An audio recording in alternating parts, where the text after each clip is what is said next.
End of episode 1.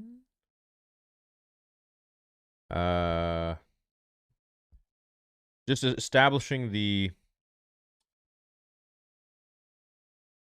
I guess establishing how it is at the whatchamacallit at Mount Tantus. Pretty depressing so far. Pretty depressing. Dude, oh man. Alright. Yeah, that was a complete filler episode right there.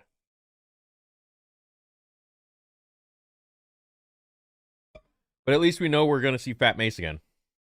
That's all that matters. That's all that matters, baby. The first 2 episodes are very Andor-esque. I'm dead, bro. Walked out of the theater. Alright. Alright, that one was interesting. Can see why they made it 3 episodes. Again, they could have made it like probably 2, but disappointed that they're of course connecting it to the sequel trilogy. And how I put that 2 and 2 together, 2 things. When we enter the room, when Palpatine enters the room, it's the same layout as Exegol. You got the thing in the middle, the tank in the middle, and then you got all the pods around. It's literally the same exact setup as Exegol. There's one thing that a lot of people might not get, and it's when he says abomination. So you're creating abominations that a lot of people wouldn't, even on the inside, they wouldn't be too proud about or whatever. This is the same exact word that we used in the episode 9 Rise of Skywalker novelization. When they were discussing Snoke, they were saying that he was spliced genes, and they created an abomination. So they were looking at Snoke. That was Snoke in the thing. So they probably need to harness Omega for her M count, and then they're probably going to put it into Snoke. So yeah, I mean, look, that's annoying. I thought there could be some sort, but like, are you really surprised? You know, like, what else do they get? Yeah. Wow. That sucks, dude. Nothing I can say really.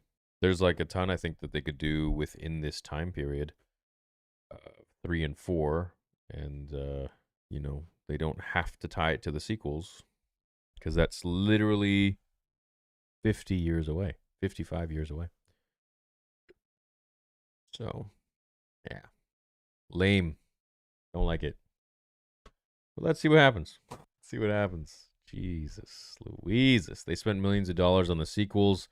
People who think they're just going to ignore them are a bit foolish. Wouldn't say they're foolish, I'd say they're hopeful.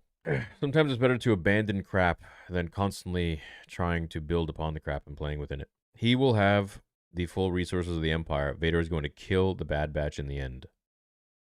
It's quite possible.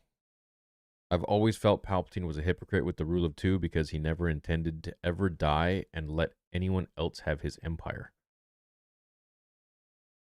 Yeah, I don't think Palpatine really cared much about rule of 2, man. He just cared about being the head honcho and like living forever and taking care of business, you know? So, yeah. Oh, well. What do you guys think of it? What do you guys think of them connecting to the sequels?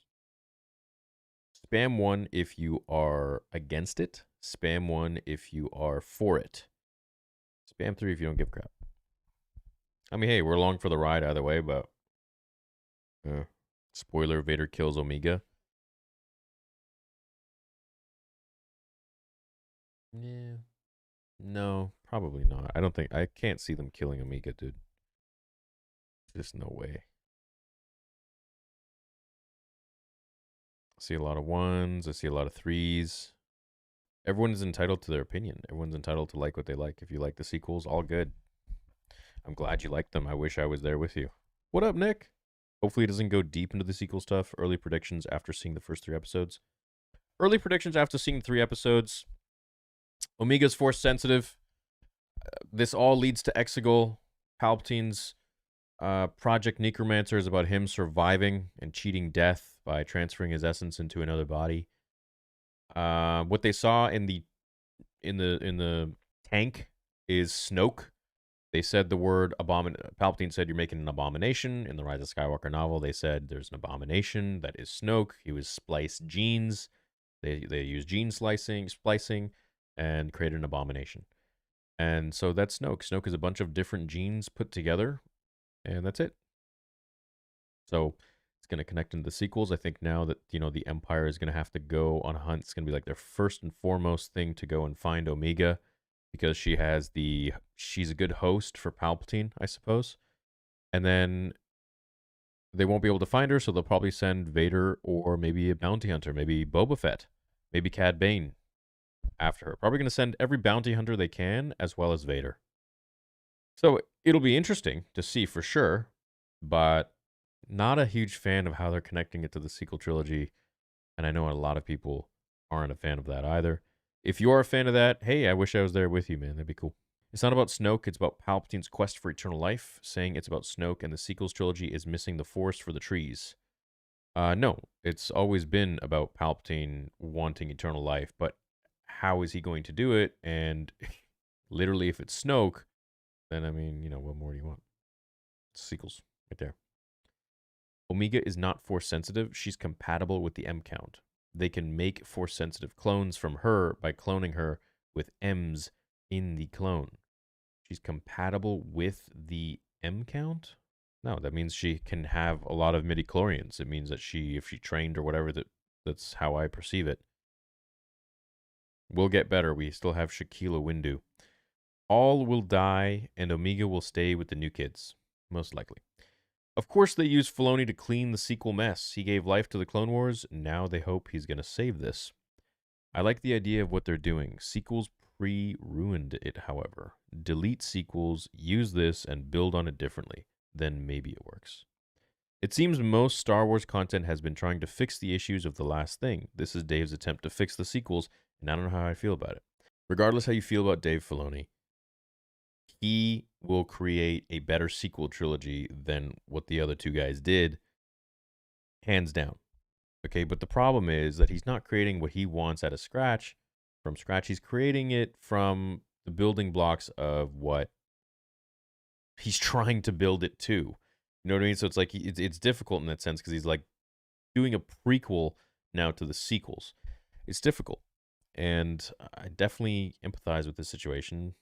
I wouldn't want to be in that situation, because I would probably just make Luke wake up from a bad dream, or I would do something like Luke is being hunted by the Empire and they want to get a sample of him so that they can clone him or something like that.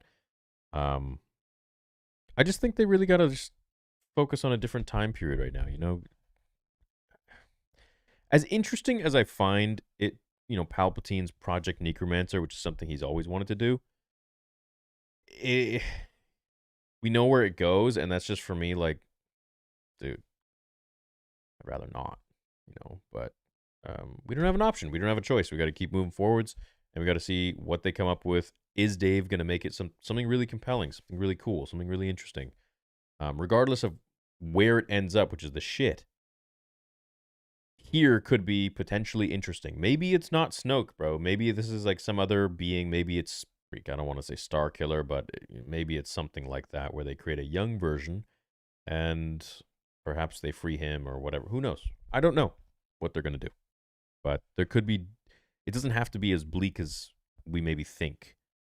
And then again, it could be, because we know where it goes. So time will tell.